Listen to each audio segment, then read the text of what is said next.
Sa Ebanghelyo ayon kay San Juan.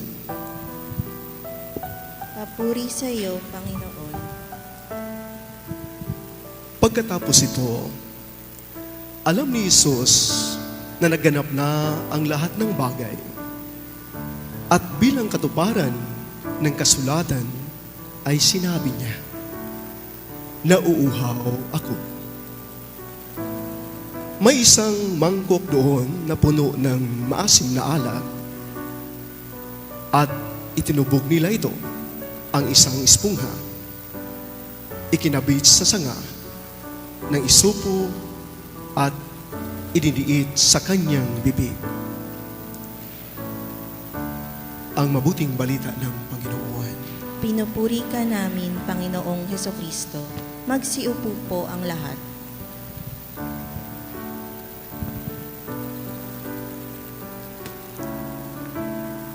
Pagkatapos ito, alam ni Jesus na ang lahat ng bagay ay nagaganap na.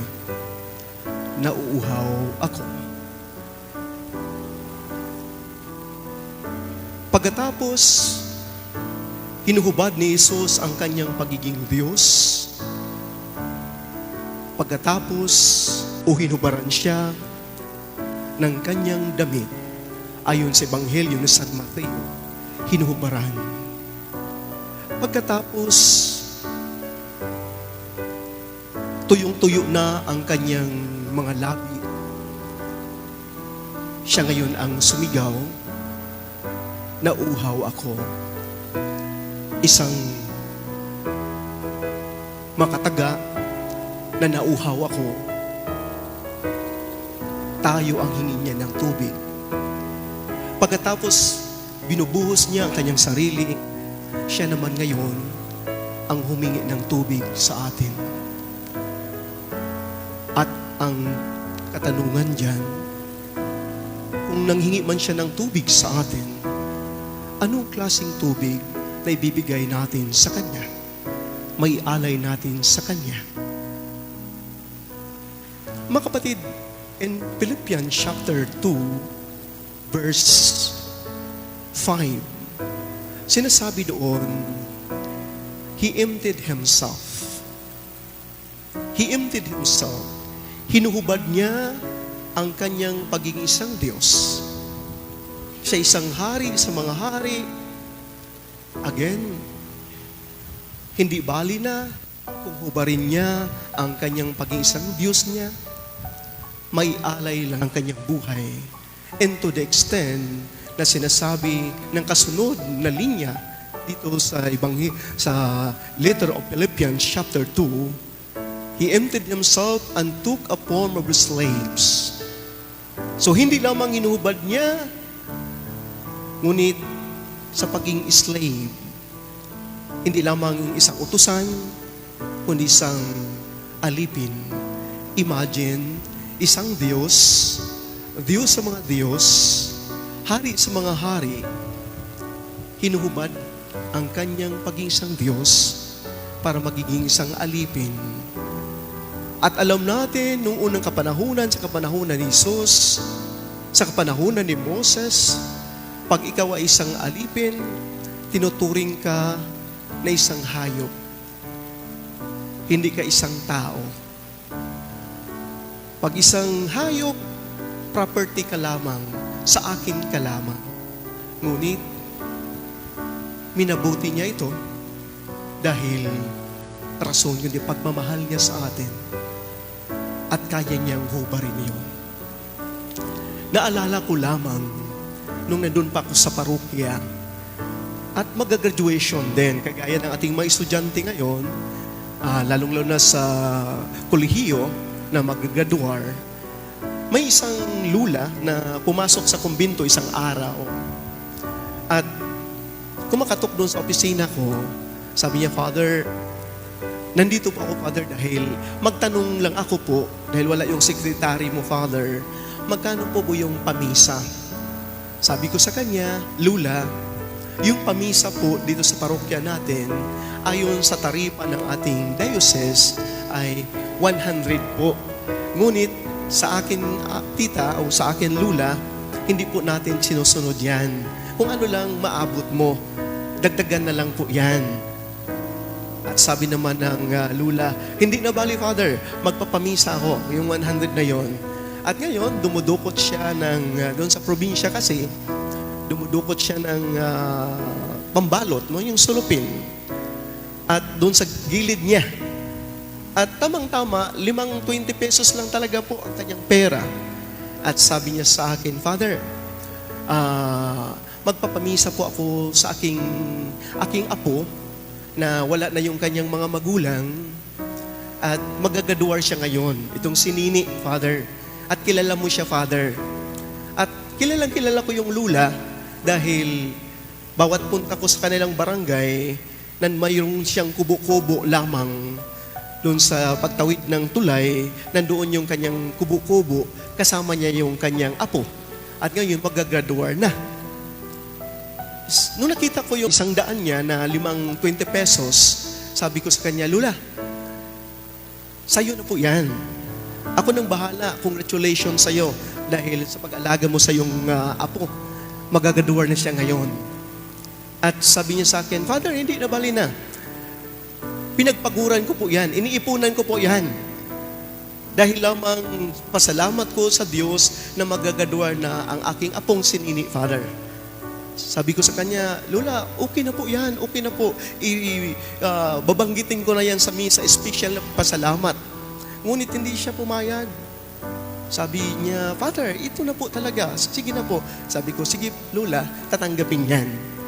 Ngunit pagkatapos dito, lumabas siya at nakita ko nagpapaalang siya pumasok sa aking opisina. Sabi ko, Lola, saan ang chinilas mo? Sabi ng Lola, Father, nandun po sa labas, nahiya kasi akong ipasok yon. Sabi ko, bakit nahiya ka pa? Dalhin mo. Madumi-dumi naman dito. Hindi naman to special dito, Lola. Ngunit sabi niya, okay lang po, Father, okay lang po. Nung umalis na siya, nakita ko yung Lola ay nagkinding-kinding sa paglalakad. Pabalik niya doon sa kanyang bahay o sa kanyang kubo-kubo. At hinabol ko ngayon. Sabi ko sa kanya, Lola, bakit medyo nasasaktan ka sa paglalakad? Sabi niya, okay lang po, Father, okay lang po. At nakikita ko yung kanyang chinilas ay butas-butas. Talagang sobrang butas-butas. Sabi ko, Lola, nandito yung 100 pesos, ibalik ko sa'yo, bili ka ng chinilas. Yan, at kung sobra, ibili nyo ng pang-snack ng anak mo kasi mag-graduate siya ngayon. Sabi niya, hindi bali na, Father. Hindi bali na yung chinilas ko ay butas-butas. Basta yung 100 na yan ay para kay Nini. Di ko makakalimutan itong kwentong ito dahil ito ay napakalaking isang imahin kung paano ang klaseng paghuhubad. Na walang-wala ka na sa buhay, ito na lang ang natira mo, inaalay mo pa sa Diyos dahil sa iyong minamahal. At alam ko po, makarelate tayo dito dahil may mga lulo, mga lula, mga mama, tatay o papa na naghubad din po sa sarili para sa kanilang mga anak. Paghuhubad. At makikita natin mga kapatid, sa paghubad na ito ng ating Panginoon Kristo, noong nakaraang linggo lamang, ang sinasabi ng Ebanghelyo ng Matthew chapter 27, na hinuhubaran siya. Ang paghubad na ito ay talagang hubot-hubad. Hindi kagaya ng sinasabi ng Ebanghelyo ni San Lucas, ni San Marcos, na para bagang napahiya na ibabanggitin yung hubot-hubad si Jesus. Ngunit kay Mateo, talagang hubot-hubad. At doon sa publiko ito, sa publiko, doon siya ay tinatrial. Walang damit, walang saplot. Parang isang batang kapanganak lamang. Hubot-hubad. Nung si Jesus ay nandyan na sa taas ng cross, na may saplot na siya. Ngunit yan po ay din-design na para sa atin nahihiya tayo. Ngunit sa kapanahunan ni Jesus ay talagang hubot-hubad. Walang-wala. Isang Diyos na hinuhubot-hubad na ang kanyang pag-isang Diyos. Ang kanyang pag-isang tao ay hubot-hubad na parang isang slave. Nung nandaan sa taas ng cross, hubot-hubad din po na wala na siyang tubig pa, nanunuyo na ang kanyang labi. At alam niya na matatapos na. Alam niya sa pag-alay ng kanyang buhay. Alam niya ngayon na walang-wala na siyang mabibigay. Ang sigaw niya, nauuhaw ako. Nauuhaw ako. Napakatindi po ang dinadaanan ng ating Panginoong Hesus. Nauuhaw ako. Mga kapatid, kung titingnan natin, napakaganda po ang sinasabi ng kinoses. Ang salitang kinoses in Greek, ito ay pouring out. Ang ibig sabihin ng pouring out, binubuhos mo ang iyong sarili. Yung buong pagkatao mo, buong mayroon ka, binubuhos mo, binibigay mo, at wala ka nang natira. Ito yung sinasabing kinoses. At yan ang ating Panginoong Diyos. Sa kanyang pag-isang Diyos, pag-isang tao, nakabayubay sa taas ng krus, parang isang hayop, kinukuha pa. Buong ito ay nawawala sa Kanya. At matatanong natin, bakit nga ba ginagawa ito ng Diyos sa atin? Bakit nga ba na siya may isang hari? May kalayaan naman siyang magsasabi na hindi ko gagawin ito dahil ako isang hari. Ngunit may kalayaan din po ang ating Panginoong Diyos na sabihin niya, dahil sa aking pagmamahal sa inyo, sa pagmamahal ko sa inyo, kaya kong ialay yung buong pagkatao ko, ang pagka-Diyos ko, para lamang sa inyong kaligtasan. Kinukunik ngayon ng ating Paiso Kristo kung ano ang lumang tipan at ang bagong tipan. Yun baga sa isang awitin ni Joy Ayala, na sinasabi doon, ang lahat ng bagay ay may pagkakaugnay-ugnay. Ang lahat ng bagay ay may pagkakaugnay-ugnay. Yun naman talaga. Tayo namang lahat ay mga anak ng Diyos at ang buhay natin ay nagkakaugnay-ugnay. It's like the spider web, yung buhay natin. Ngunit, bakit nga ba kung tayo nagkakaugnay-ugnay? Anong dahilan na ialay pa niya ang kanyang buhay para sa atin? Bakit? Dahil yung pagkaugnay-ugnay sa atin, may iba sa atin na ayaw maging ugnay. Gusto kong magsarili. Gusto kong mahiwalay. Komportable na akong mag-isa. Ayaw kong maging involved. It is possible to be man in an island. Kahit pa sinasabi natin, no man is an island, may mga kapatid tayo na sabihin, kaya kong mag-isa kahit wala kayo. Dahil sa ganitong perspektibo sa buhay, kaya kong mag-isa kung wala kayo, bahala kayo sa buhay niyo, gagawin ko kung anong nakakabuti para sa akin. At ito na yung nangyayari sa ating lipunan ngayon. Yung pagiging makasarili natin. Yung brokenness ng relationship natin sa Diyos. Dahil sa brokenness na ito, nandito yung mga hinaharap natin, yung mga issue sa society natin. Issue na walang katapusang korupsyon ng ating lipunan, ng ating bayan.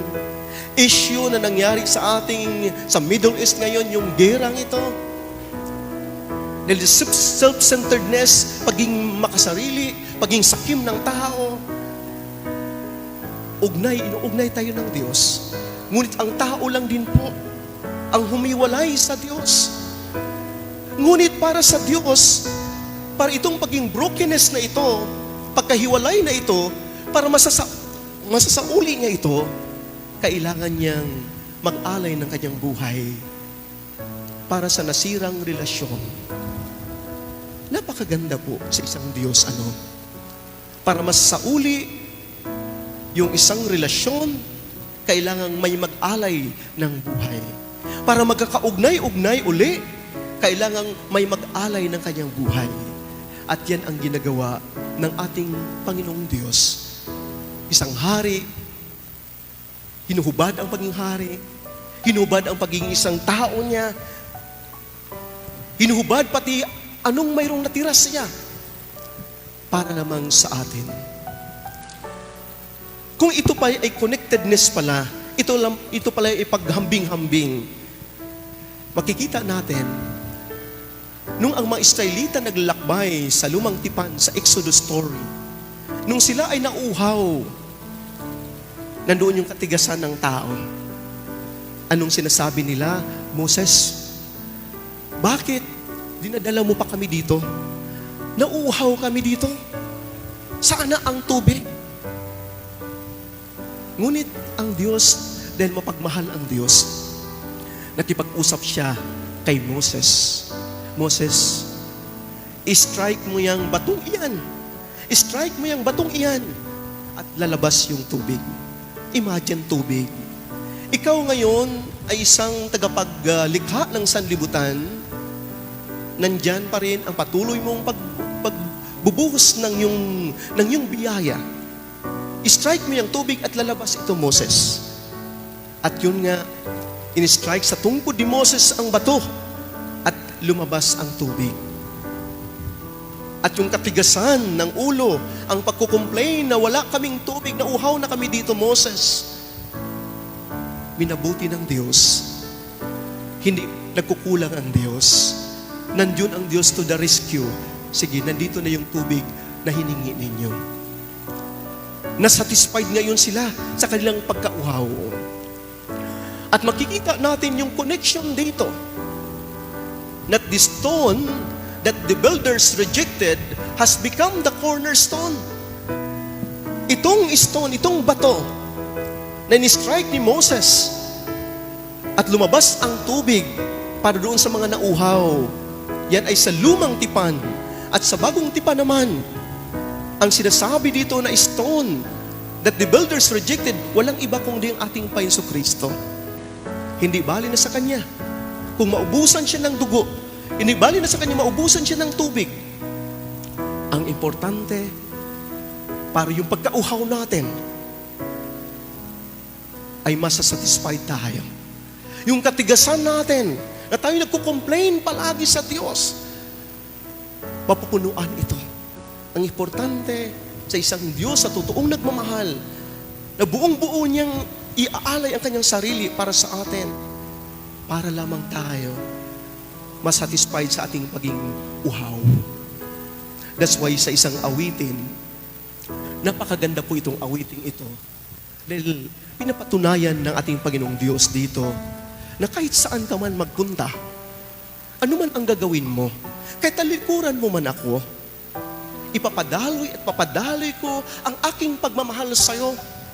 Nais ko lamang bibigyan ng pagpapahalaga ang kabahagi ng awiting ito. Ang pamagat ng awiting ito ay ako ang iyong tahanan.